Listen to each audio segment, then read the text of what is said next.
Salam sejahtera, berikut merupakan tugasan fonologi Bahasa Melayu Kod Khusus BML 3093 iaitu transkripsi lirik lagu dialek sukuan Iban.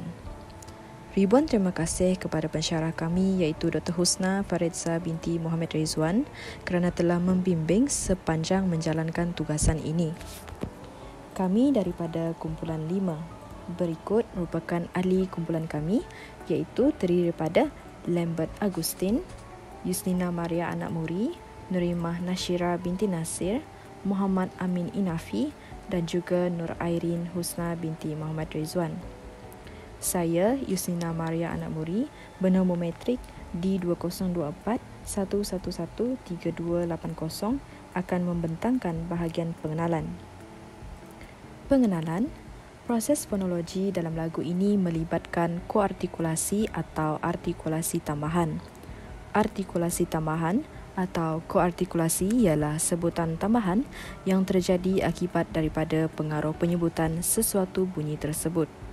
Contoh koartikulasi atau artikulasi tambahan iaitu pembibiran, labialisasi, penyengauan, nasalisasi, pengelelangit kerasan, palatalisasi dan pengglotisan atau glotalisasi. Di bahagian pengenalan juga akan menceritakan sedikit tentang bahasa. Bahasa adalah budaya manusia untuk berkomunikasi dan berinteraksi sesama masyarakat. Bahasa dapat menyampaikan perasaan, hasrat dan fikirannya. Dialek pula merujuk kepada kelainan bahasa, digunakan secara lazim dan paling dekat dengan individu atau penutur. Menurut Edward Sapir tahun 1921, dialek ialah bentuk pertuturan tempatan berlainan daripada bentuk bahasa kesusasteraan.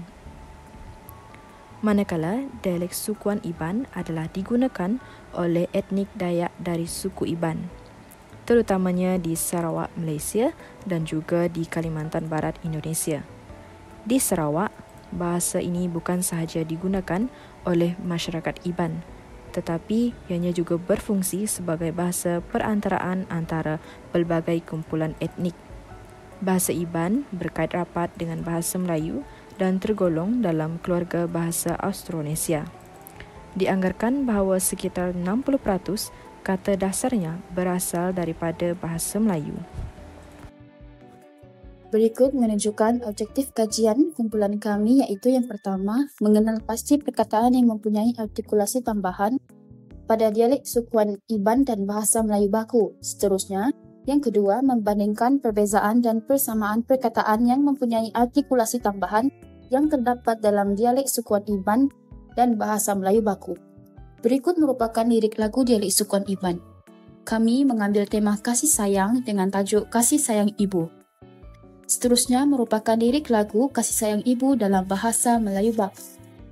Slide seterusnya pula menampilkan transkripsi fonetik terhadap lirik lagu Kasih Sayang Ibu dalam dialek sukuan Iban dan dalam bahasa Melayu baku.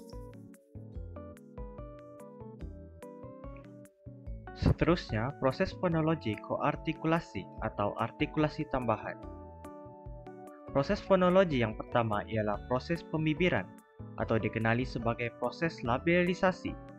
Proses pembibiran ialah artikulasi tambahan yang berlaku semasa hendak menyebut vokal belakang U, O dan O. Lambang yang mewakili proses ini ialah W kecil yang ditulis di bawah sebelum vokal belakang. Berdasarkan dua buah jadual di bawah, didapati bahawa terdapat persamaan dan perbezaan proses fonologi antara bahasa Melayu baku dan dialek sukuan Iban.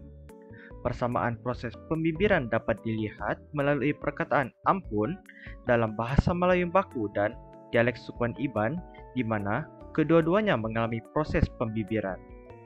Namun begitu, perkataan ibu dalam bahasa Melayu baku mengalami proses pembibiran, manakala perkataan indai dalam dialek sukuan Iban tidak mengalami proses pembibiran.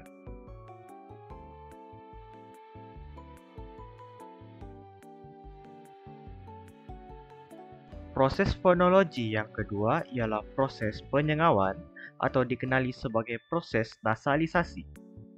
Proses penyengawan ialah artikulasi tambahan yang berlaku akibat pengaruh daripada proses penyebutan bunyi perkataan yang mengandungi konsonan me, ne, nge, dan nye. Lambang penyengawan ditanda dengan lambang garis melengkung yang ditulis di atas huruf vokal yang berada selepas konsonan nasal. Didapati dalam transkripsi lagu terdapat persamaan dan perbezaan proses fonologi antara bahasa Melayu baku dan dialek sukuan Iban. Persamaan proses penyengawan dapat dilihat melalui perkataan sayang dalam bahasa Melayu baku dan sayau dalam dialek sukuan Iban yang kedua-duanya mengalami proses penyengawan. Namun begitu, perkataan sinu dalam dialek sukuan Iban hanya mengalami proses penyengawan manakala sedih dalam bahasa Melayu baku tidak mengalami proses penyengawan. Persamaan dan perbezaan seperti dipaparkan dalam dua buah jadual di bawah. Proses fonologi yang ketiga ialah melelangit kerasan atau palatalisasi. Melelangit kerasan ialah artikulasi tambahan yang berlaku akibat proses penghasilan bunyi lelangit keras iaitu c dan j. Artikulasi tambahan pelelangit kerasan menggunakan lambang queen di bawah atau j di atas. Contohnya seperti jadual di bawah. Dalam transkripsi fonetik lirik lagu bahasa Melayu baku dan dialek sukuan Iban kami, didapati tiada berlaku proses pelelangit kerasan.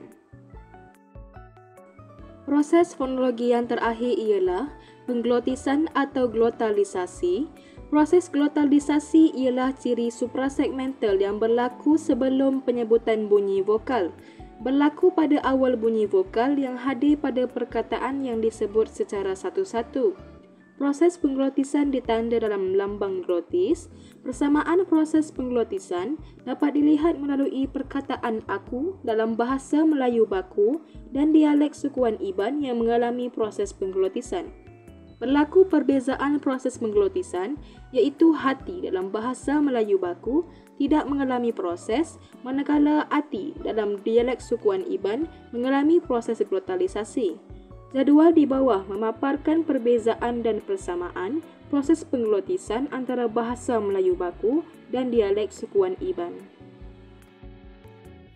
Sebagai kesimpulannya, melalui kajian ini, pengkaji dapat mengkaji dan membincangkan proses fonologi yang merangkumi artikulasi tambahan yang terdapat pada lagu dialek sukuan Iban dan bahasa Melayu baku. Seterusnya, pengkaji juga dapat membandingkan perbezaan dan persamaan yang terdapat pada beberapa perkataan yang mempunyai proses artikulasi tambahan seperti pembibiran, penyengawan, pelelangit kerasan, dan pengglotisan.